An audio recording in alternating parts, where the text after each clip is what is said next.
नमस्कार मित्रों, आइए हिंदी की प्रथम कक्षा की ओर अग्रसर होते हैं। हमने अपनी जो परिचय कक्षा में हम लोगों ने पाठ्यक्रम के विषय में परिचर्चा की थी।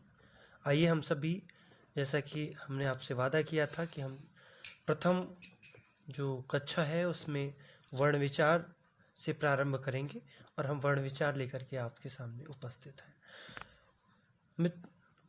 मित्रों, हम सभी सबसे पहले लिप चिन्ह के विषय में बात करेंगे कि आखिर जो एक शब्द आता है कि कैसे हम जानेंगे कि क्या वर्ण की जो शुरुआत है वो कैसे हुई। तो उसमें हम सबसे जो सर्वप्रथम आता है वो होता है लिपि चिन्ह।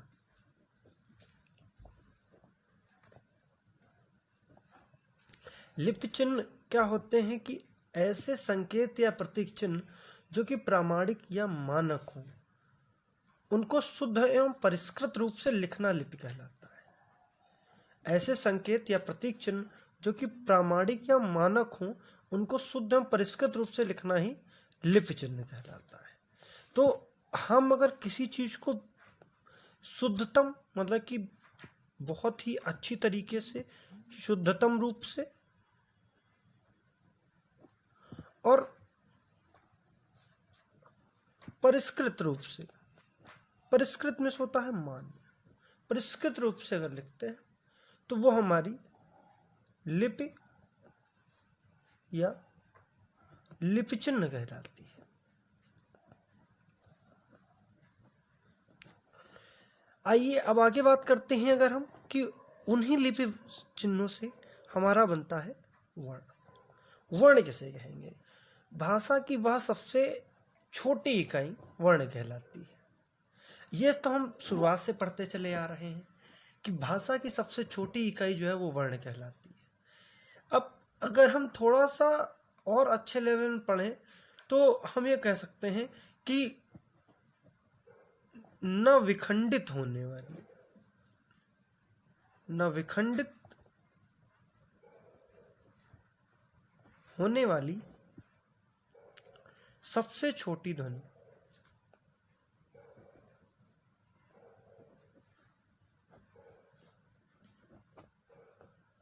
वर्ण कहलाती है। जैसा कि सबसे इंपॉर्टेंट क्वेश्चन आता है कि वो सबसे छोटी लिखित इकाई क्या होती है, तो एक नोट पॉइंट में हम ये भी लिख लेंगे जो कि सबसे इंपॉर्टेंट होगा कि सबसे छोटी जो लिखित इकाई है वो वर्ण होती है। सबसे छोटी लिखित इकाई क्या होती है? वो हमारी वर्ण होती है।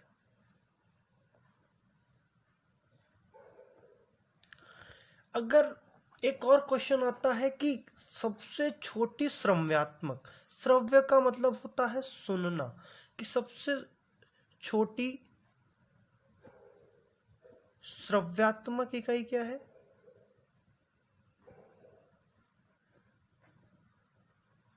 ये आपकी ध्वनि होती है।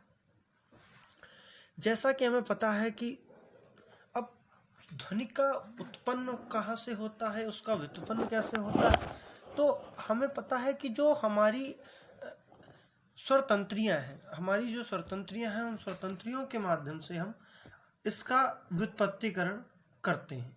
तो उसके व्युत्पत्तिकरण के फलस्वरूप हमारा ध्वनि का निर्माण होता है। अब उसके बाद अगर बात करें तो इसका तृतीय क्रम में आता है कि हमारा अक्षर क्या होता है।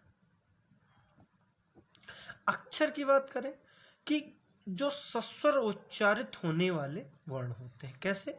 सस्वर, स्वर के साथ उच्चारित होने वाले जो वर्ण होते हैं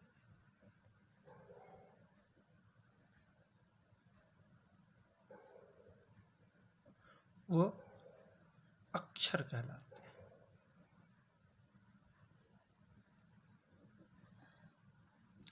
मित्रों, अगर यहां से बात करें तो हमारा क्रम होता है कि जैसे हम सबसे पहले हमने जाना कि लिपि चिन्ह क्या होता है, फिर हमने जाना कि वर्ण क्या होते हैं, फिर हमने जाना कि अक्षर क्या होते हैं। मित्रों, इसके बाद अगर हम अगला टॉपिक देखें तो हमें पता चलना चाहिए, हम बात करते हैं वर्णमाला की, कि वर्णमाला क्या होती है। वर्णमाला इसी क्रम में एक, जैसे कि हम बात करते हैं कि एक शब्द से ही पता चल जाता है कि वर्ण जैसा कि हम जान चुके हैं क्या होता है, और माला जैसे कि हम लोगों ने देखा हुआ है, एक माला कैसा होता है कि उसमें छोटे छोटे मोती पिरोए हुए होते हैं। एक ऐसा समूह, ऐसे वर्णों का समूह जो व्यवस्थित रूप से, जो क्रमबद्ध रूप से उस समूह में है, उसे हम क्या कहते हैं, वर्णमाला। और अगर हम इसको व्यवस्थित रूप में इसकी परिभाषा देखें तो वर्णों के व्यवस्थित एवं क्रमबद्ध समूह को वर्णमाला कहते हैं। अब हिंदी जैसे कि बात करें तो हिंदी वर्णमाला में लिपि चिन्हों या वर्णों की संख्या 52 होती है। यह भी बहुत ही इंपॉर्टेंट क्वेश्चन है कि लिपि चिन्हों या वर्णों की संख्या कितनी होती है, 52 होती है। वर्णों की संख्या हमने बात की कि 52 होती है। अब इसके बाद अगर हम बात करें तो मुख्यतः वर्णों के भेद की बात करेंगे। किसकी बात करेंगे बच्चों, वर्णों के भेद की बात करेंगे। सामान्यतः अगर हम देखें तो वर्णों के दो भेद होते हैं, एक स्वर और दूसरा आपका व्यंजन, अब अगर देखें कि स्वर किसे कहते हैं, सर्वप्रथम बात आती है कि स्वर किसे कहते हैं। तो स्वर क्या होते हैं, स्वर कहा जाता है कि स्वर स्वतंत्र होते हैं, जो वे वर्ण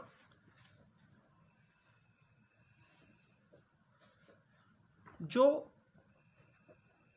स्वतंत्र रूप से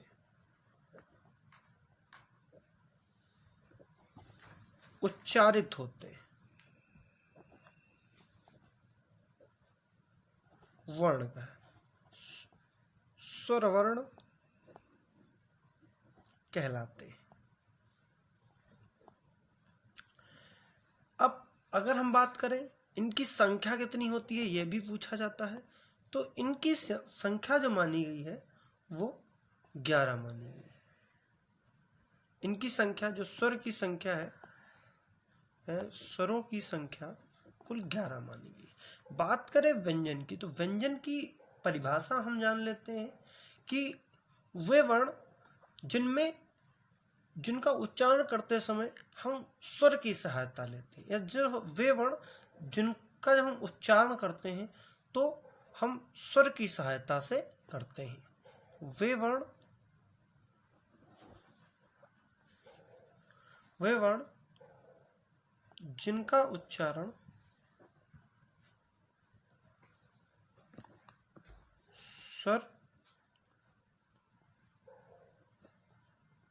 स्वरों की सहायता से करते हैं, व्यंजन कहलाते हैं।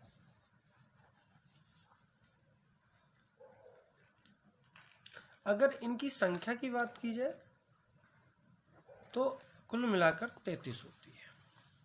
अब यहीं से नीचे उपक्रम में अगर हम आए तो स्वरों के जो भेद होते हैं, कि इसको हम स्वर के जो है भेद कह सकते हैं, कौन कौन से होते हैं और स्वर हमारे कितने प्रकार के होते हैं, जिनको हम नाम दे सकते हैं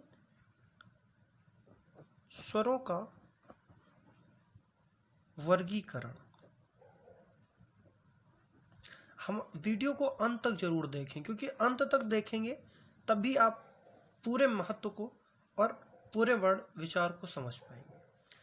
बात करते हैं स्वरों का वर्गीकरण में, तो वर्गीकरण हम अगर देखें तो सबसे पहले बात करेंगे हम कि मात्रा के आधार पर। सर्वप्रथम हम बात करेंगे मात्रा के आधार पर। मात्रा के आधार पर अगर हम बात करें तो इसको हम एक मात्रिक स्वर, सर्वप्रथम एक मात्रिक स्वर, या इसको हम ह्रस्व स्वर, या फिर हम इसको मूल स्वर, या इसे हम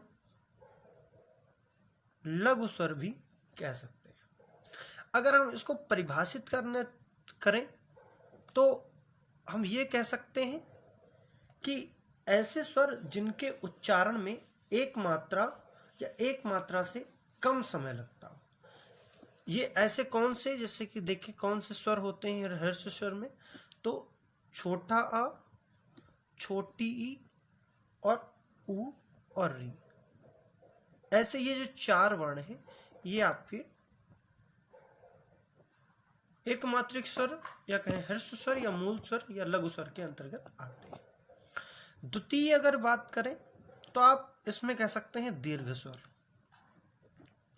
दीर्घ स्वर की अगर बात करें तो यहां से आपको पता चलता है कि इसका एक और नाम होता है द्विमात्रिक स्वर। द्विमात्रिक स्वर के नाम से भी हम इसे जानते हैं। अब इसकी परिभाषा अगर देखें तो ऐसे स्वर जिनके उच्चारण में ह्रस्व से अधिक समय लगता है, या हम एक और बात कह सकते हैं कि दो मात्राओं का समय लगता है। जैसे कि ये कौन कौन से वर्ण होते हैं, जैसे कि आप आ, या इसे बड़ा भी कहते हैं, बड़ी ई और बड़ा ऊ। ठीक है, ये हमारे हो गए।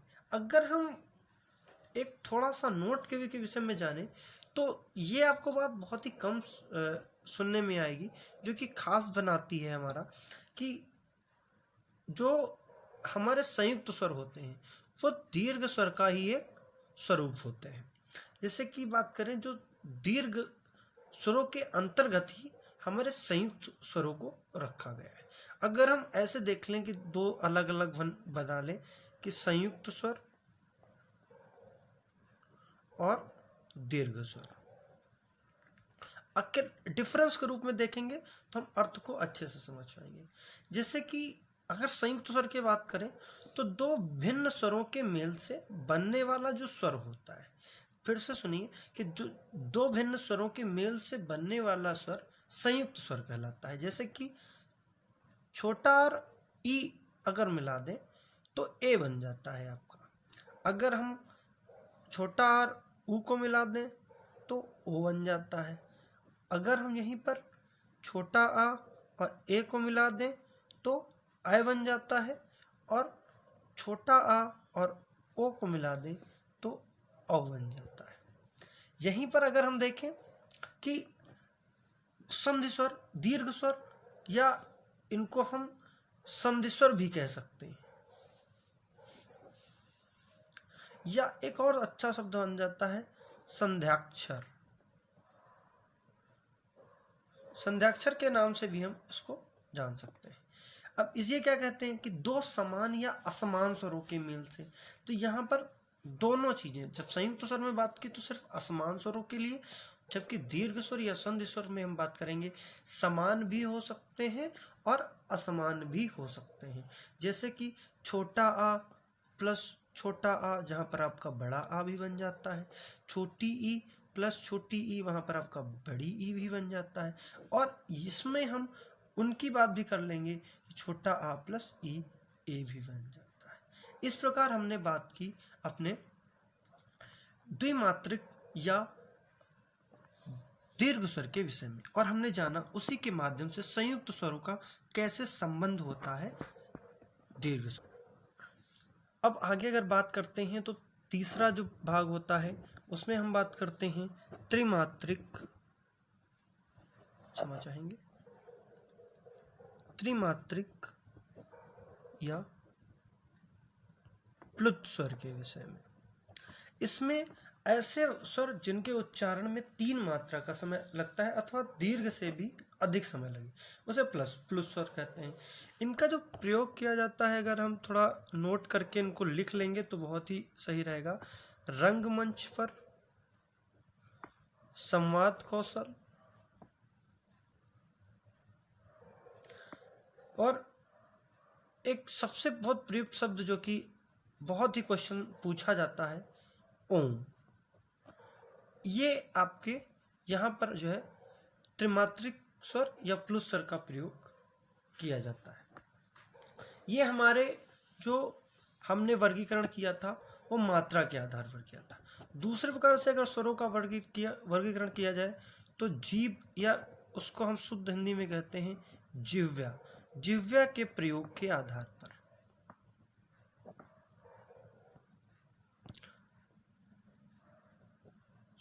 स्वरों का वर्गीकरण अगर बात करें तो इसमें 3 प्रकार से किया जाता है। एक आपका अग्रस्वर, एक पश्च स्वर और एक अंतिम मध्य स्वर। इसमें आप जिह्वा के जो प्रयोग के आधार पर बात करते हैं। अगर अग्रस्वर की बात करें तो यहाँ पर ई का परिवार होता है पूरा, जो जिसमें कि ई, बड़ी ई, ए और ऐ होता है। और वहीं पर जो पश्च होते हैं उसमें आपके मध्य में आ जाता है छोटा आ, और इन दोनों के जो ये जो 5 स्वर हैं, इनके बाद जो बचे हुए शेष स्वर होते हैं, अगर कहें जो बड़ा आ भी इसी में आ जाता है, छोटा ऊ, बड़ा ऊ आपका आ जाता है, ठीक है, और ओ भी आ जाता है, औ भी आ जाता है, ठीक है। और इसके बाद जो है आपका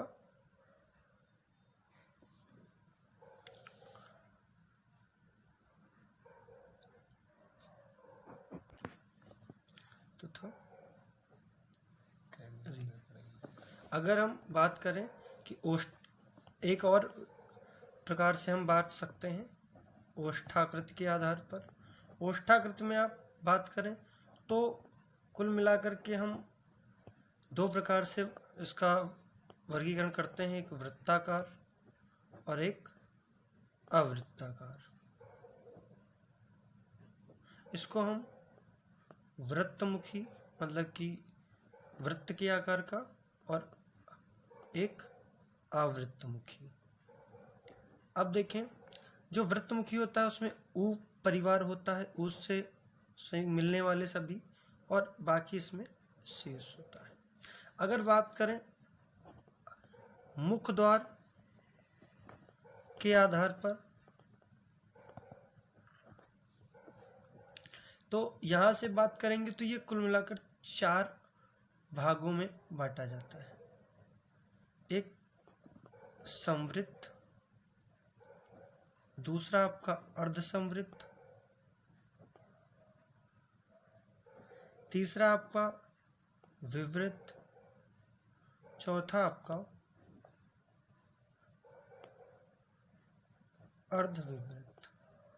इसमें अगर आप बात करें तो संवृत्त में आपका छोटी ई, बड़ी ई, ऊ, बड़ा ऊ। अर्धविवृत्त में ए और ओ।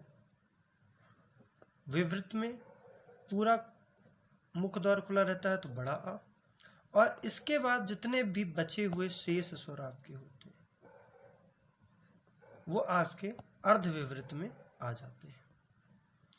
इसके बाद अगर बात करें तो फिर बचता है मुख व नासिका के आधार पर। मुख व नासिका के आधार पर 2 प्रकार के होते हैं। कौन? एक आपका मौखिक,